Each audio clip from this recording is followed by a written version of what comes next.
Eu sou Edgar e legal ver aqui pessoas do programa, mas também algumas que estão nesse processo de seleção que a gente está realizando, alguns que estão pretendendo entrar no programa, porque o objetivo desse seminário nosso é esse, é fazer esse bate-papo para as pessoas se conhecerem internamente, mas também para fora.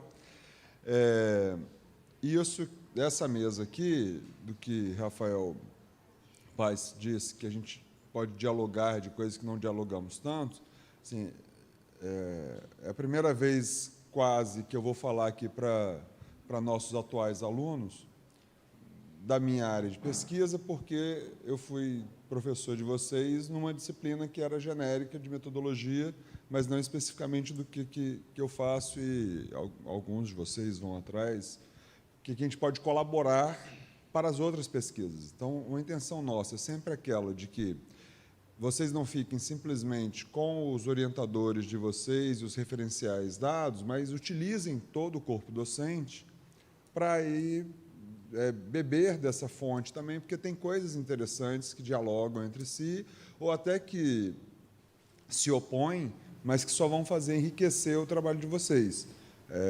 Então, não ficar apenas num viés desde o início. Então, o seminário é legal por isso também. Minha área de atuação e pesquisa se enquadra dentro do que é chamado das indústrias culturais e midiáticas, que usa como referencial teórico básico a economia política da comunicação, a economia política da comunicação crítica, que tenta explicar e compreender um pouco as relações de poder que tem, sobretudo as relações de força dos atores sociais envolvidos nas disputas em torno da comunicação e das mídias. E eu venho trabalhando com isso já há um bom tempo. Não, subjetivamente, como o Rafael destaca, que desde a minha época como jornalista de redação, que eu tentava entender o porquê que algumas de minhas pautas tinham alguma relação, algum efeito, ou algumas exigências, algumas pautas vinham, mas você tem que conduzir por esse viés aqui, porque isso daqui tem tais interesses. E eu ficava sempre me questionando, mas espera, mas qual é o interesse? O que tem por trás disso? E essa coisa do que a gente aprendeu lá nas teorias da comunicação, daquele modelo clássico do Lasso, né, das 5 perguntinhas, do quem diz o quê, para quem, por que canal, com que efeito, me inquietava mais do que a maioria dos estudos que tinha na área, que se interessava pela questão do diz o quê e dos efeitos, me inquietava mais a questão do quem. Não o quem estava falando, mas o que estava por trás de quem estava falando. O que a gente tem até uma brincadeira na área daquilo de que não interessa para a gente a teia, não interessa para a gente a aranha. Né? Quem saber quem que está por trás, o que essa aranha está querendo capturar nessa teia de relações e de interesses. E eu, dessas inquietações minhas do dia a dia como jornalista, vi que tinha que me aprofundar na pesquisa e fui fazer um estudo sobre algo também que me chamava muita atenção, num país onde a gente tinha a televisão com uma centralidade muito grande nos fluxos comunicacionais, de qual era a participação da sociedade nessa televisão. Será que era simplesmente o controle remoto que faria com que a gente mudasse de canal, mas aí você mudava de canal e caía na mesma coisa? Mas não existe nada que pode interferir nisso de outra forma que não seja pelo controle remoto? E aí eu fui descobrir que existia a questão da regulação da mídia. E a regulação da mídia não era algo para ser estudado simplesmente pelo pessoal de direito. Era para ser estudado pelo pessoal que fazia comunicação. Mas pouca gente estudava isso na área de comunicação. E isso me inquietou e acabou que eu fiz um projeto de mestrado, e foi aceito, onde eu fui estudar sobre a participação da sociedade na regulação da televisão. E me deu uma boa entrada por essa perspectiva, porque eu fui fazer meu mestrado ocasionalmente, não foi por intenção, mas foi por acaso mesmo. Eu caí num grupo de pesquisa que era dos caras que estavam desenvolvendo essa corrente teórica das indústrias culturais e midiáticas, que era uma reinterpretação, uma adequação daquilo que a gente conhece lá dos frankfurtianos dos anos 30 e 40, e os caras tinham feito isso ao longo dos anos 80 e 90, o que me deu, assim, me acolheram muito bem essa problemática que eu estava trazendo, de os atores sociais envolvidos nisso, e os atores sociais eu passei a classificá-los usando o referencial de Gramsci, né, de classe política, classe econômica e sociedade civil, e tentar entender quem era cada um desses dentro desse jogo de poder, dessas relações e interesses com esse referencial da economia política e da comunicação. Então, esse quem é quem na classe econômica, quem são os grupos midiáticos, quem são os trabalhadores desse setor, quem é que faz a máquina funcionar, isso dava uma vertente enorme de estudo. A classe política, que era uma coisa também que às vezes me incomodava muito quando se falava, mas só no Brasil que político é dono de empresa de rádio, de televisão. E eu fui estudar isso em outros países e via que nos outros países também, não era uma característica tipicamente brasileira. Isso acontecia nos Estados Unidos, acontecia no Canadá, acontecia na França, na Inglaterra, na Itália. Então, peraí. Então, se isso é um fenômeno, quase uma característica do setor, precisa ser estudado também, essa relação política que há. E a sociedade civil, como que a sociedade civil poderia sair de um papel simplesmente de mero receptor de comunicação, mas também de intervenção na comunicação.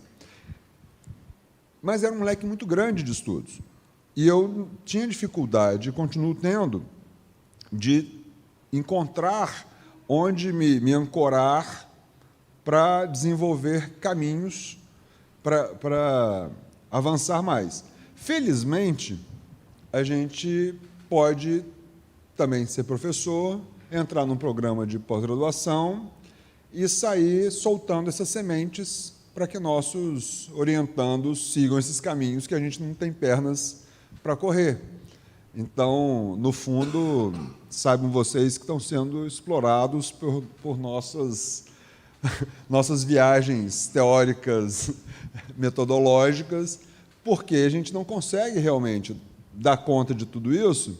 Então, quando aparece um projeto para vocês que estão no processo de seleção, mesmo para quem está no programa, quando a gente se afeiçoa por um projeto, a gente fala assim, poxa, isso aqui eu queria fazer.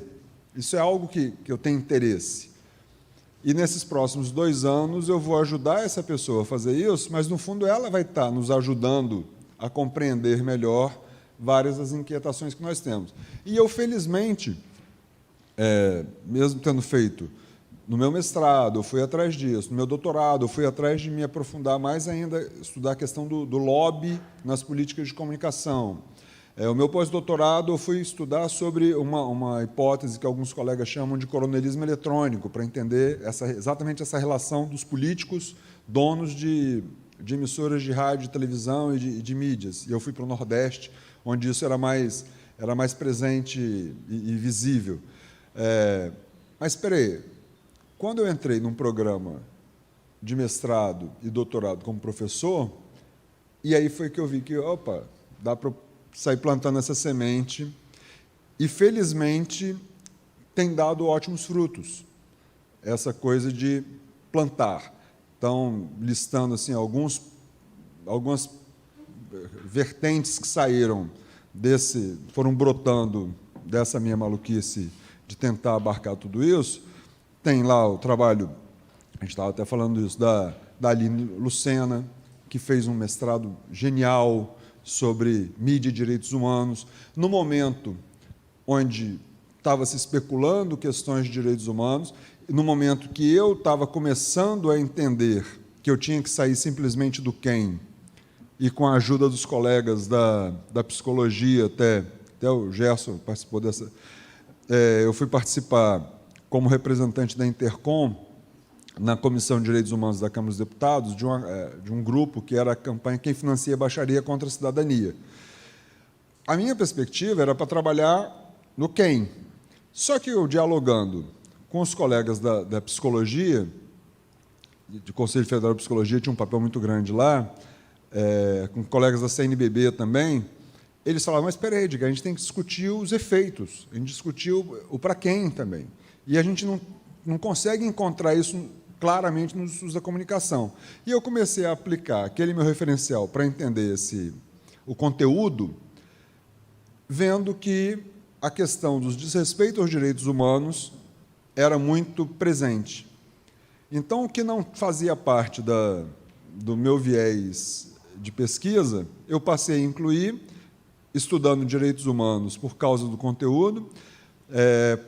Por acaso, eu estava também, mais uma vez, felizmente, num local exato, no momento exato, que a gente pôde observar os programas policialescos e de entretenimento nas TVs do Nordeste, que eram gravíssimos desrespeitos aos direitos humanos.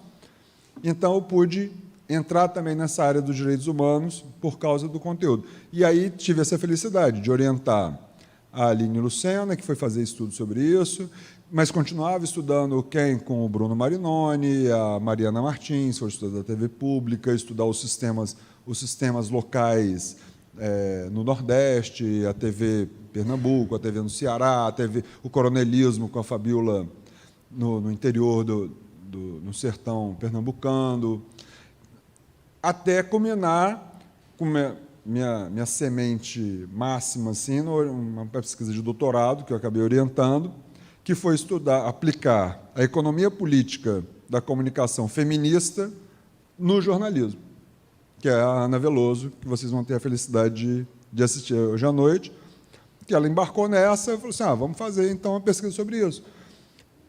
E daqueles que embarcam, então vamos fazer isso mais amplo, vamos estudar como é que acontece nos outros países, para a gente sair daquela coisa de... E aí ela falou, vamos estudar onde? 11 países. Aí estudamos 11 países como é que as mulheres atuavam nas funções de gestão do jornalismo, se isso tinha alguma interferência na prática do jornalismo. Mas também tinha a resistência do jornalismo, e aí a gente foi atrás dos movimentos sociais como que se opunham, os movimentos sociais feministas como que se opunham a isso também. Eu falei assim, olha que beleza, eu não teria nunca condições de fazer uma pesquisa como essa, mas isso estava lá nas minhas viagens. Aí, felizmente, a gente tem orientandos que podem fazer isso, que vão dando frutos, e que a gente pode depois aprender com esses orientandos quando eles vão se formando, que é o que a gente vai fazer hoje, lá no caso da Ana Veloso, que está aqui para nos ensinar tudo aquilo que ela foi a partir dali. Quando eu vim para Vitória, e a gente instalou o programa aqui, eu falei, peraí, a gente tem que também fazer eu tenho que sair tentando plantar essas sementes para me ajudar nessas compreensões. E também saíram frutos ótimos daqui. Da Ana Paula, fazendo estudos sobre TVs universitárias, da Maria Elina Antolini, fazendo estudo também sobre movimentos sociais e direitos humanos, bem uma continuação daquilo que a Aline Lucena tinha feito, o Weber, estudando sobre as mudanças no jornalismo, a Ivana, agora, fazendo estudo sobre TV Pública. Então, isso me satisfaz muito de poder trazer essas perspectivas da economia política da comunicação, das indústrias culturais, para novas pesquisas. E agora, só para finalizar, então, Ivana, o que vai acontecer daqui para frente? Vou continuar tentando colaborar, não só com meus orientandos, mas os outros, todos os estudantes do programa com isso, e no próximo ano eu vou estar afastado, que eu quero me aprofundar numa preocupação que me vem comigo nos últimos 30 anos, ainda eu não consigo responder, que é exatamente esses problemas teóricos metodológicos dessa base das indústrias culturais e midiáticas, sobretudo das questões das mutações. E aí eu construí um projeto, e eu, ano que vem, tudo indica, eu vou para os Estados Unidos para fazer um estudo de campo, onde acontecem essas mutações no dia a dia, na vida das pessoas e nos grupos midiáticos e tal, num centro de estudo que é muito avançado sobre isso, com um grupo muito interessante, onde eu vou poder resgatar meus referenciais todos, tanto de Habermas, de Matelar, de Miege, de Vincent Mosco, de Gaetano Tremblay e tal, para, junto com o Joseph Straubar, na Universidade do Texas, tentar entender um novo modelo, se existe um novo modelo metodológico para estudar as mutações que estão ocorrendo. Isso que alguns têm chamado de revolução na comunicação, revolução não é coisa nenhuma, mas essas mutações, do mesmo jeito que os frankfurtianos tentaram compreender o que estava acontecendo ali nos anos 30, 40, do mesmo jeito que os franceses e ingleses e alguns americanos e canadenses tentaram entender ali nos anos 70 e 80, eu vejo que hoje está tendo muito desencontro e muita cabeçada de perspectivas teóricas para tentar explicar o que está acontecendo. Porque são grandes grupos midiáticos, a sociedade está sendo afetada e tenta interferir de alguma forma, e nós, do campo teórico, não estamos sabendo dar as respostas suficientes. Então, o que eu vou estudar no próximo ano é ver por que nós, da perspectiva teórica, não estamos conseguindo dar respostas para algo que é tão ágil, porque as respostas que têm aparecido não são suficientes. Os gurus de plantão que têm aparecido, eles são muito fluidos e a gente precisa de referenciais mais sólidos e não tão conjunturais e imediatistas. Então, estou aqui para ajudar, mas sempre lembrando que vocês é que estão nos ajudando e a gente está sugando de vocês também. Obrigado.